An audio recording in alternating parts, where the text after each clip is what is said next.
Komunisme datang dengan bahasa seolah membela rakyat. Ia berbicara tentang keadilan, kesetaraan, dan pembebasan. Tetapi dalam praktik sejarahnya, ideologi ini sering membawa manusia kepada konflik.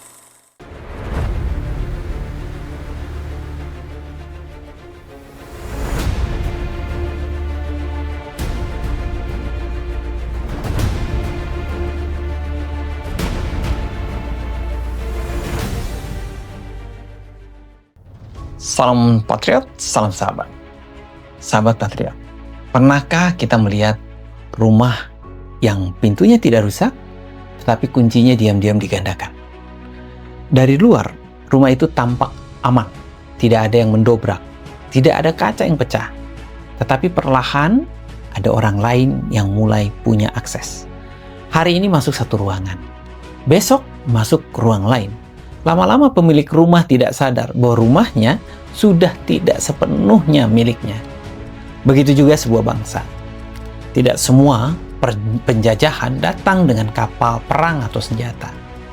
Ada penjajahan yang datang melalui pikiran, lewat istilah, budaya, pendidikan, media, dan cara baru memandang manusia, keluarga, agama, dan negara.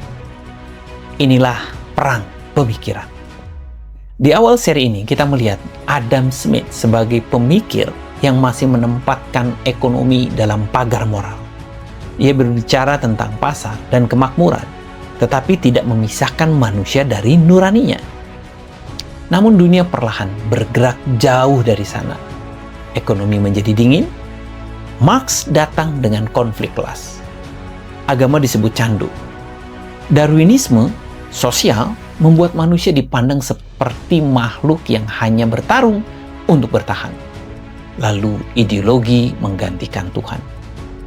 Inilah rangkaian yang harus dibaca Indonesia. Karena Indonesia bukan sekedar wilayah.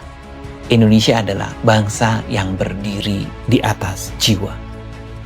Bangsa ini tidak lahir dari ateisme, tidak lahir dari kebencian kelas, tidak lahir dari ajaran bahwa manusia hanyalah alat produksi atau bagian dari mesin negara. Indonesia lahir dari keyakinan bahwa manusia memiliki martabat, bahwa Tuhan menjadi dasar moral, bahwa keluarga adalah akar, bahwa gotong royong adalah kekuatan, dan bahwa perbedaan tidak harus dihancurkan tetapi dijaga dalam persatuan. Inilah sebabnya perang pemikiran berbahaya. Ia tidak selalu menyerang tubuh bangsa, ia menyerang akar bangsa. Sahabat Patriot, Indonesia punya pengalaman sejarah yang tidak boleh dilupakan. Bangsa ini pernah merasakan bagaimana ideologi komunis ketika masuk ke ruang sosial dan politik dapat menanamkan kecurigaan, membelah masyarakat, dan meninggalkan luka sejarah yang panjang. Komunisme datang dengan bahasa seolah membela rakyat.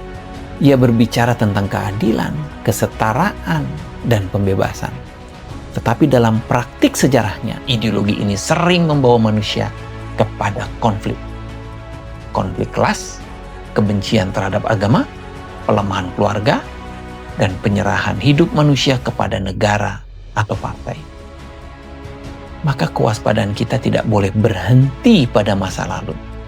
Sebab komunisme tidak selalu datang dengan wajah lama. Kadang ia datang dengan bahasa baru, lebih halus, lebih akademis, lebih populer. Kadang memakai kata keadilan, kesetaraan, pembebasan, dan kemajuan. Kata-kata itu tidak selalu salah, tetapi kita harus bertanya apa akarnya, kemana arahnya? Apakah ia menguatkan martabat manusia atau justru memutus manusia dari Tuhan, keluarga, dan hati nurani? Sebuah racun tidak selalu pahit, kadang ia dicampur dalam minuman manis.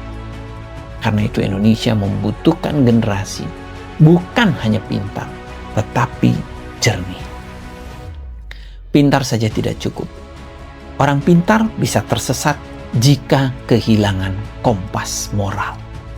Orang berpendidikan bisa menjadi alat ideologi jika tidak punya akar. Yang kita perlukan adalah kejernihan, jernih melihat bahwa kebebasan harus berjalan bersama tanggung jawab. Kemajuan tidak boleh memutus manusia dari Tuhan, dan keadilan sejati tidak lahir dari kebencian. Maka pertanyaannya, apakah rumah bernama Indonesia masih kita jaga kuncinya? Atau tanpa sadar kita membiarkan kunci pikiran generasi kita digadaikan oleh ideologi yang bertentangan dengan akar bangsa?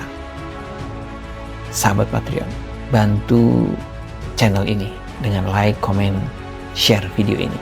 Karena menjaga bangsa bukan hanya menjaga wilayah, tetapi juga menjaga pikiran, moral, iman, dan martabat manusia. Suara Patriot untuk Indonesia berdaulat.